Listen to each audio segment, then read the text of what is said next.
ప్రభు నామమునకు స్తుతి మహిమ కలుగును గాక. హల్లెలూయా. మనమందరము కూడా ఎలాంటి పరిస్థితులను ఎదుర్కొంటున్నామో అది మనకే తెలుసు కదండి. అది మనకే తెలుసు. మనం ఏ విధమైనటువంటి ఇబ్బందులు మన యొక్క హృదయాన్ని కలిచివేస్తున్నాయో అది మనకు మాత్రమే తెలుసు. ఒకవేళ మనతో పాటు ఉన్నటువంటి వారికి కొద్దిగా గొప్ప ఏమని తెలిసేమో కానీ అసలైనటువంటి బాధ మనం ఎదుర్కొంటున్నది మనకే తెలుసు. ఈ రకమైనటువంటి శోధనలు మరి ప్రతి ఒక్కరూ కూడా ఎదుర్కొంటున్నారు. మరి నేను మొన్న నాకు తెలిసినటువంటి మరి ఒక ఆవిడ కూడా నిన్న ఇంగ్లీష్ చర్చిలో బరియల్లో ఇలాగే మాట్లాడుకుంటూ ఉండంటే నేను అన్నాను, ఎన్ని ప్రార్థనలు చేస్తూ ఉన్నామంటే అన్ని ప్రార్థనలు చేస్తున్నాం, సరిపోవట్లేదు సమయం.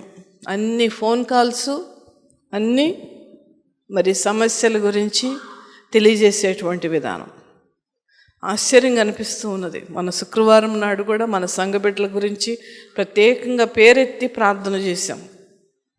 ప్రతి ఒక్కరు కూడా ఇది ఎదుర్కొంటున్నారు. ప్రతి ఒక్కరు కూడా ఈ యొక్క సమస్యలతో ఉంటూ ఉన్నారు.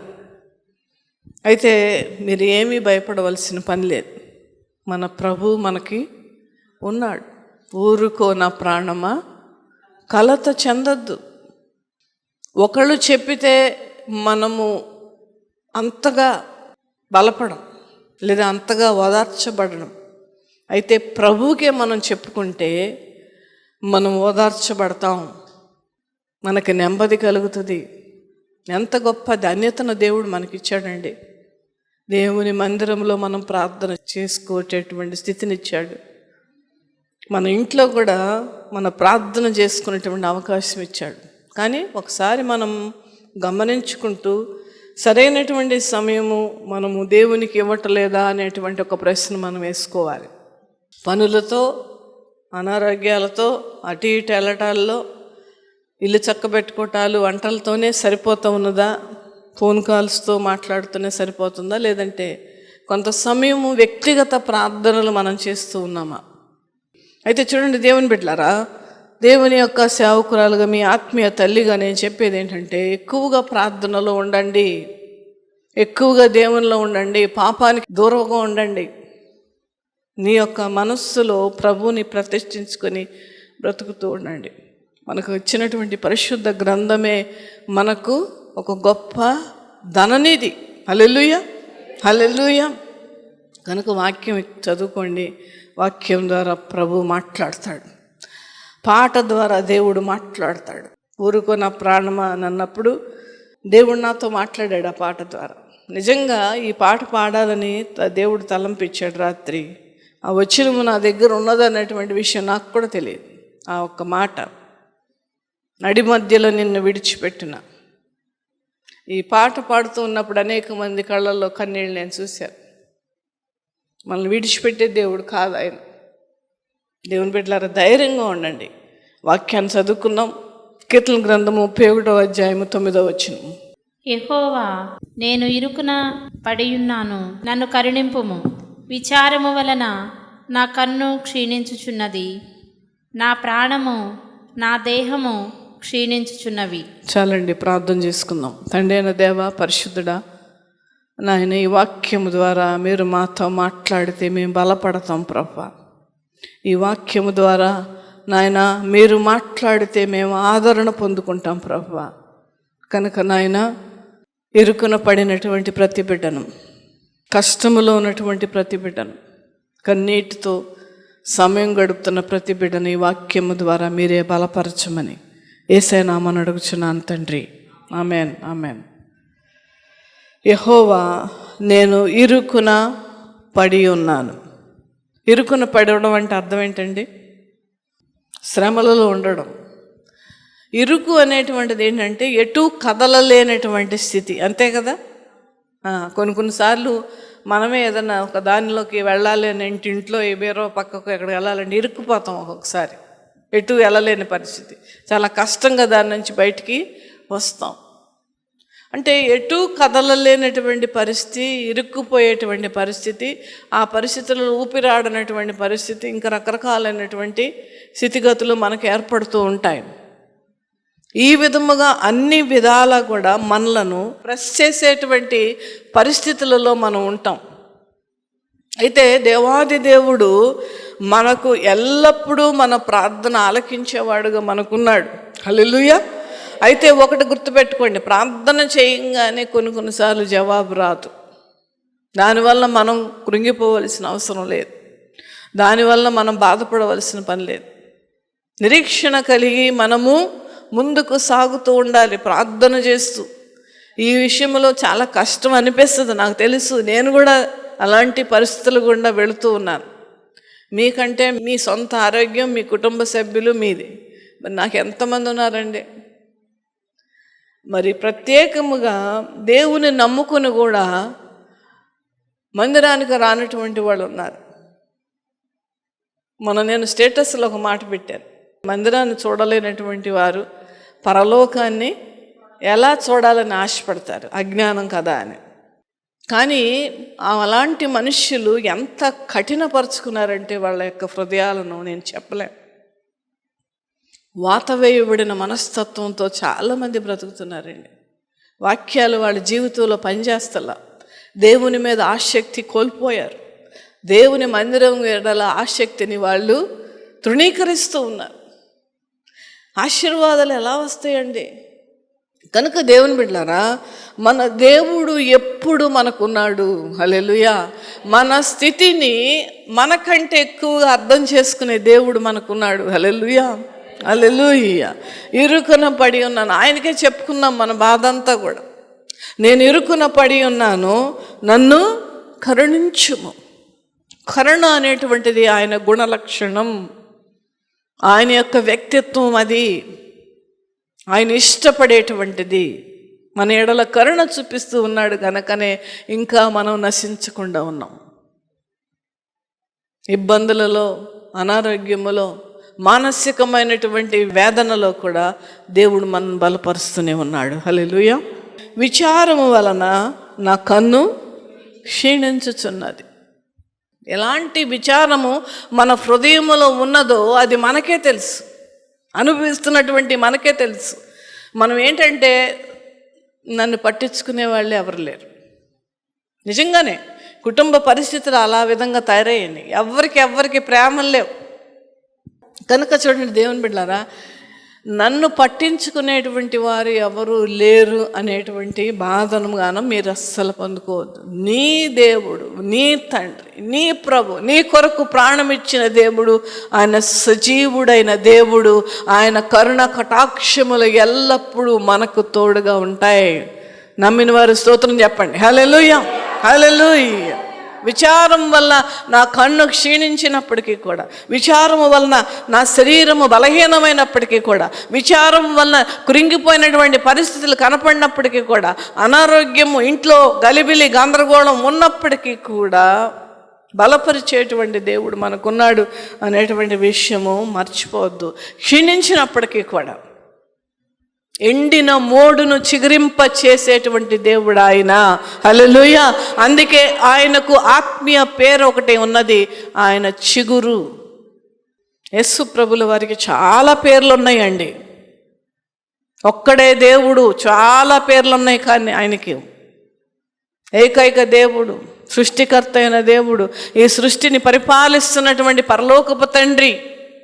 ఆ దేవుడికి మరొక పేరు ఏమిటి అనగా చిగురు. ఎందుకు చిగురుగా ఆయన ఈ లోకానికి వచ్చారో తెలుసా? యెషయా మొద్దు నుండి చిగురు పుట్టును. యెషయా గ్రంథము 11వ అధ్యాయము 1వ వచనం. యెషయా మొద్దు. యెషయా అంటే ఏంటి అర్థం?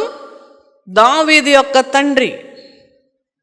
యెషయా మొద్దు నుండి చిగురు పుట్టును అంటే అర్థం ఏంటంటే దావీదు వంశము నుండి వచ్చినటువంటి చిగురు అనేటువంటి యేసయ్య మనకున్నాడు. హల్లెలూయా.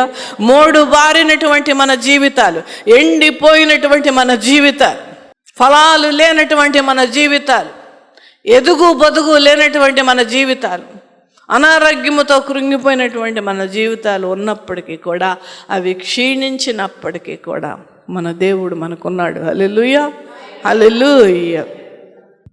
ఉన్నాడు దేవుడు నాకు తోడుగా, విడనాడెన్నడు మరిచిపోడు. ఉన్నాడు దేవుడు నాకు తోడుగా.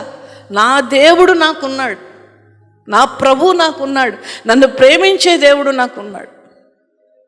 కనుక విచారము వలన మన యొక్క కన్ను క్షీణించినప్పటికీ కూడా నా ప్రాణము నా దేహము క్షీణించబడుతుందంటే అర్థం ఏంటండి? లాస్ట్లో ఇక ఏమాత్రము కూడా అవకాశం లేనటువంటి పరిస్థితులు ఉన్నప్పుడు కూడా ఏం పర్వాలేదు. ఇక్కడ కూడా దావీదు భక్తుడు ఏమంటున్నాడంటే, నా దేహము నా ప్రాణము క్షీణిస్తూ ఉన్నది, నా బ్రతుకు దుఃఖముతో వెళ్ళబుచ్చుతున్నాను. ఈ మాటను ఎంతమంది అనుకున్నారండి మీ మనసులో? అందరం అనుకున్నాం కదా. నా బ్రతుకును దుఃఖముతో వెళ్ళబుస్తూ ఉన్నామంటే అర్థం ఏంటి? గడుపుతున్నాను. దేంతో గడుపుతున్నాను? సంతోషంతో గడపట్లా, ఉత్సాహంతో గడపట్లా.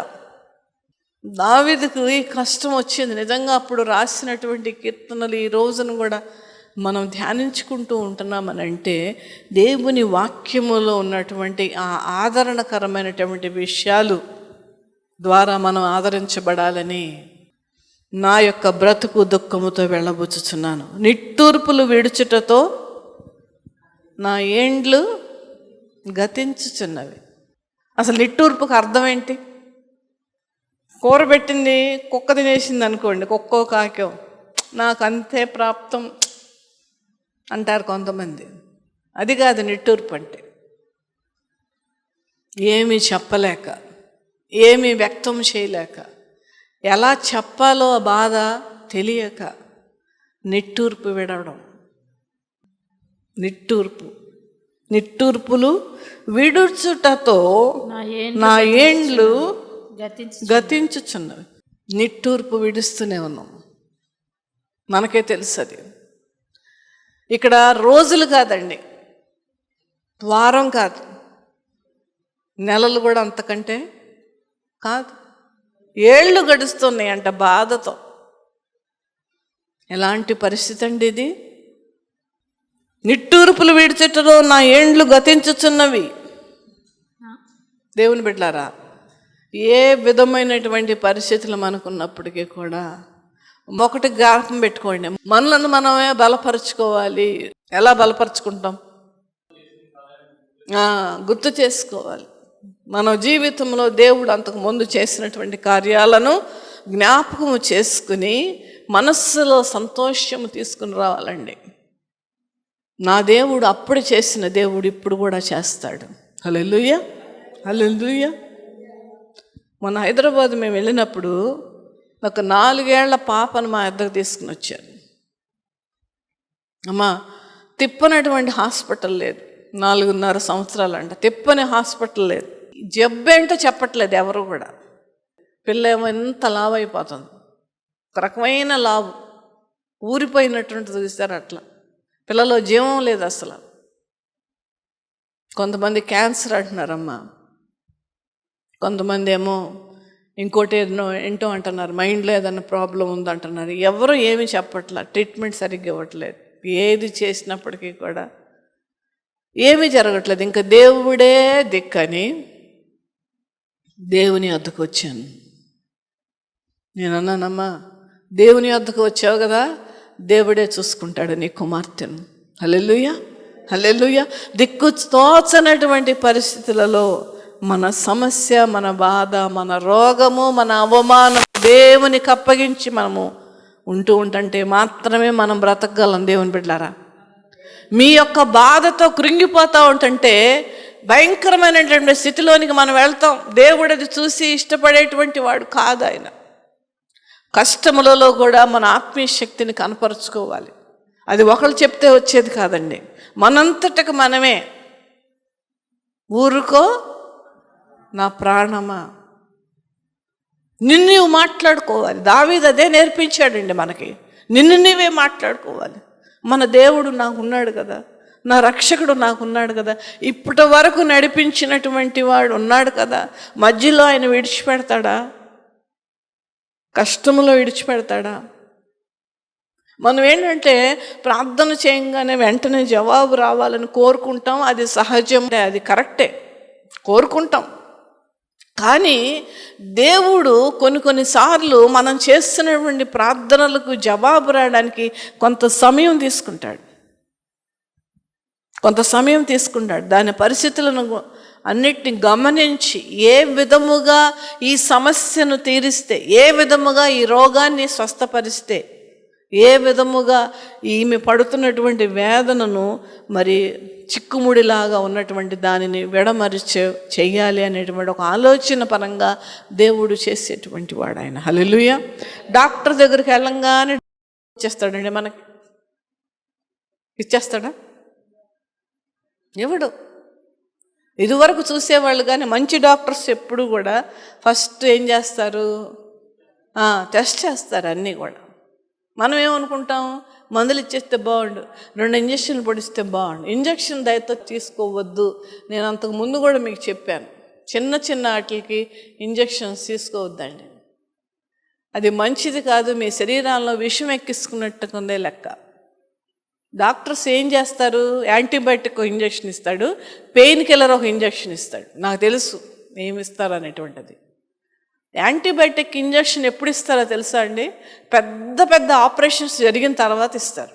అది కూడా 3 రోజులే ఇస్తారు. నువ్వు ఇప్పటి నుంచే చిన్న వాటికి ఇంజక్షన్లు తీసుకోవడం ప్రారంభిస్తే రేపు పెద్దదానికి నీ శరీరం పనిచేయదు. యాంటీబయాటిక్ అనేది శరీరాన్ని పాడు చేసేది. పెయిన్ కిల్లర్స్ అంతకంటే.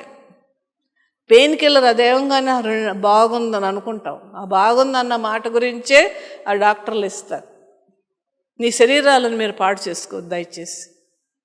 కొంతగా ఓర్చుకోలేనప్పుడు కొద్దిగా మందులు వేసుకోండి, బిళ్ళలు వేసుకోండి, అంతేగాని ఇంజక్షన్స్ తీసుకోవద్దు. అయితే దేవుని బిడ్డలారా చూడండి, మనలో మనమే ధైర్యపరచుకోవాలి. ఊరుకో నా ప్రాణమా, కలత చెందకు, ఆనుకో ప్రభు రొమ్మున నిశ్చంతగా. నీవు దేవుని మీద ఆనుకొనుట మీరు నేర్చుకోవాలి. దేవుని బిడ్డలారా. ఏ విధముగా నేను ఆనుకోవాలి? ఆనుకోవడం ఏంటంటే, ఒకసారి ఒక మందిరానికి నేను వెళ్ళాను వాక్యం చెప్పడానికి. పెద్ద మందిరమే అది. అయితే గోడమ్మట వరుస కూర్చున్నారండి. కొంచెం ఖాళీ ఉంది అక్కడ. పెద్ద మందిరం అది. ఎందుకు? గోడను ఆనుకోవడానికి. సాతాను ఏముంటుంది తెలుసా? నువ్వు ఆనుకో, నేను పూనుకుంటాను. దేవుని మందిరంలో ఉత్సాహంగా ఉండాలి, ఉత్సాహంగా పరుగులెట్టుకుంటూ రావాలి. దేవుని బిడ్డలారా, మనకు మనమే ధైర్యపరచుకోవడం మనం నేర్చుకుందాం. హల్లెలూయా. దాన్ని చూసి దేవుడు సంతోషిస్తాడండి. అయితే డాక్టర్ల దగ్గరికి వెళ్ళంగానే ఎన్ని టెస్టులు చేసి, నాలుక చూపించమంటాడు, కళ్ళు చూస్తారు, బీపీ చూస్తాడు, షుగర్ ఉందా అని అడుగుతాడు. మళ్ళా షుగర్ ఉందో లేదో బ్లడ్ టెస్ట్ చేస్తారు. దాని రిజల్ట్స్ కోసం ఒక రోజు ఉండాలి. ఆ తర్వాత మందులు ఇస్తారు. సమయం పడుతుంది కదా వాళ్ళకు కూడా. అదే విధముగా దేవుడు కూడా మనము దేవుని మీద ఆనుకుంటే ఆ పరిస్థితిని ఏ విధముగా పరిష్కరించాలి అనేటువంటి విధానములో దేవుడు ముందుకు వెళ్తాడు. మనలాగా పరుగులెట్టి ఏదో హడావిడిగా చేసే దేవుడు కాదు ఆయన. అందుకనే మన ప్రార్థనకు జవాబు రావడానికి కొంత సమయము పట్టవచ్చు, కానీ అన్యాయము చేయుట ఆయన అసంభవం. యోబు గ్రంథంలో రాయబడిన మాట ఇది. కనుక దేవుని బిడ్డలారా, నిట్టూర్పులు విడుస్తున్నప్పటికీ కూడా, నా కన్ను బాధతో విచారముతో క్షీణించినప్పటికీ కూడా, నా యొక్క శరీరంలో ఏ యొక్క బలము లేనప్పటికీ కూడా ఆనుకో ప్రభు రొమ్మున నిశ్చంతగా. హల్లెలూయా. అందుకనే యెషయా గ్రంథంలో ఒక అద్భుతమైన వాక్యం ఉంటుంది. 26వ అధ్యాయము 3వ వచనం అండి. ఎవని మనస్సు నీ మీద ఆనుకొనును. ఎవని మనస్సు. యెషయా భక్తుడు ద్వారా దేవుడు తెలియజేస్తున్నటువంటి మాట ఏమనగా, ఎవని మనసు. ఓపెన్ ఇన్విటేషన్ ఇది. జిమ్మిక్స్ కాదండి వాక్యాలు. మభ్యపెట్టేవి కాదు వాక్యాలు. దేవుని హృదయముతో, ఆయన కరుణగల హృదయముతో, ఆయన ప్రేమ కలిగినటువంటి ఆ యొక్క మాటలతో దేవుడు ఈ వాక్యము రాయించుకొని మనందరికీ కూడా వాక్యము ద్వారా మనం బలపరచబడాలి, వాక్యము ద్వారా మనము ఆ బాధ నుండి నివారణ పొందుకోవాలని తన భక్తుల ద్వారా రాయించుకున్న మాటే. ఎవని మనస్సు నీ మీద ఆనుకొనునో వానిని నీవు పూర్ణ శాంతి గలవానిగా కాపాడదువు. చప్పట్లు కొట్టి దేవుని నామమును మహిమపరచు. హల్లెలూయా. వానిని పూర్ణ శాంతి ఇస్తాడట. దేనిలో అయినా ఇస్తాడు శాంతి. ఆయన నీ రోగంలో ఆయన శాంతినిస్తాడు, నీ బాధలో ఆయన శాంతినిస్తాడు. క్షీణించిపోయినటువంటి పరిస్థితులలో కూడా ఆయన ఆ శాంతిని మనకు అనుగ్రహిస్తాడు. హల్లెలూయా. పూర్ణ శాంతి గలవానిగా కాపాడదు. ఎలయనగా అతడు నీ యందు విశ్వాసముంచి ఉన్నాడు. యెహోవాయే నిత్యాశ్రయ దుర్గం. యెహోవాయే అంటే అర్థం ఏంటి? యెహోవా తప్ప మరొకరు లేరని అర్థం. ఆయన తప్పించి ఇంకెవరు చేయరని అర్థం. యెహోవాయే నిత్యాశ్రయ దుర్గము. ఎన్ని మాటలు ఉన్నాయి చూడండి, 3 మాటలు ఉన్నాయి. 3 విరమరి చెప్పండి మీరు. నిత్యము అంటే ఎల్లప్పుడూ ఆయనను ఆశ్రయించేటువంటి స్థితి. అదేంటంటే గొప్ప దుర్గము. హల్లెలూయా, హల్లెలూయా. దుర్గం అంటే కోట, ఎత్తైన కోట, బలమైనటువంటి కోట, ఎవరు కూడా పడగొట్ట జాలనటువంటి కోట లాగా కట్టబడినటువంటి స్థితిగతులు. చాలా ఎత్తుగా కట్టబడతాయి, నున్నగా ఉంటాయి ఆ కోట గోడలు. ఎందుకంటే ఎవరు కూడా ఎక్కి అసలు ఎక్కే ప్రసక్తే లేదు, చాలా ఎత్తుకుంటాయి. ఒకవేళ ఎక్కాలని ప్రయత్నం చేసినా జారిపోతారు. ఈ లోక సంబంధమైనటువంటి ఆ యొక్క ప్రొటెక్షన్ గురించి ఆ రాజులు అలా కడితే సైన్యములకు అధిపతి యెహోవా. హల్లెలూయా. మనమందరము కూడా ఆ కోటలో ప్రవేశించి ఆయన మీద ఆనుకొని పూర్ణ శాంతి గలవానుగా ఉండడానికి దేవుడు ఎల్లప్పుడూ ఏకరీతిగా ఉండేటువంటి వాడు ఆయన. హల్లెలూయా, హల్లెలూయా. నిత్య ఆశ్రయ దుర్గం. నిత్యము నువ్వు ఆయనను ఆశ్రయించవచ్చు. నువ్వు ఆశ్రయించినప్పుడు ఆయన దుర్గము వలె మీకుంటాడు. హల్లెలూయా, హల్లెలూయా. కష్టాలు వచ్చినా, బాధలు వచ్చినా, రోగం వచ్చినా, అవమానం వచ్చినా కృంగిపోవద్దు దేవుని బిడ్డలారా. నీతిమంతుడు 7 మార్లు పడిపోయినా, చెప్పండి అన్నమాట, తిరిగి లేస్తాడు. నువ్వు నేను నీతిమంతులమా కాదా? నీతిగల దేవుని ఆశ్రయించే వాళ్ళం. 7 మార్లు పడిపోయినా తిరిగి లేస్తాడు. లేపేటువంటి వాడు ఆయనే. హల్లెలూయా. లేపడానికి ఆయన సిద్ధంగా ఉంటాడు. ఆయన చెయ్యి మన వైపు చాపుతాడు. మన పని ఏంటంటే మన చెయ్యి ఆయన చెయ్యిలో పెట్టడమే. హల్లెలూయా. ఎన్నిసార్లు అపవాది పడేసినా అన్నిసార్లు లేవడానికి మనము ప్రయత్నం చేయాలి.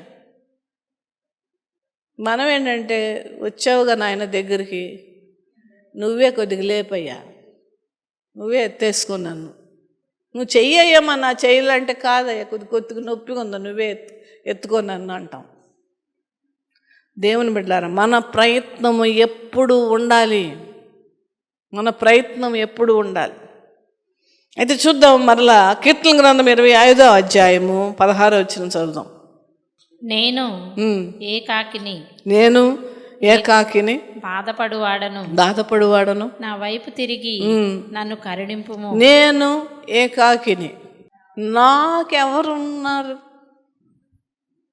ఎవరు చూస్తున్నారు ఈ రోజుల్లో? ఎవరు పట్టించుకుంటున్నారు? ఈ బాధ అనేక మందికి వస్తున్నది. నేను ఏకాకిని బాధపడువాడను, నా వైపు తిరిగి నన్ను కరుణించుము. మరలా ఆయన గుణలక్షణము, కరుణగల దేవుని యొక్క లక్షణం ఏమై ఉన్నదంటే కరుణ చూపించటం. ఆయన పేర్లు పెట్టుకున్నంత మాత్రాన కాదు దేవుని బిడ్డలారా. నిజముగా ఆ లక్షణాలను కలిగి ఉండేటువంటి వారుగా ఉండాలి. దేవాది దేవుని యొక్క గుణలక్షణం ఏంటంటే కరుణ చూపించడం. కరుణ అంటే అర్థం ఏంటి తెలుసా? కైండ్నెస్. దానిలో అన్నీ మిళితమైన కరుణ అంటే ఏంటంటే జాలి, ప్రేమ, నేనే చెయ్యాలి నా బిడ్డకు అనేటువంటి ఒక ఆలోచన, ఇవన్నీ కూడా దేవుడు కలిగి ఉండి ఆయన కరుణామయుడు గనక ఆ కరుణను మన వైపు కనపరుస్తాడు గనక మరి ఇక్కడ రాయబడినటువంటి విధానముగా నీ కరుణ నాకు కనపరచుము దేవా, నన్ను కరుణింపు, నా వైపు తిరుగయ్యా, నా వైపు తిరుగు, నన్ను ఆదరించు. నా హృదయ వేదనలు, నా హృదయములో ఉన్నటువంటి వేదనలు, ఇది శారీరకమైనటువంటి బాధకు నిదర్శనమా, మానసికమైన బాధకు నిదర్శనమా? మానసికమైన వేదనలే.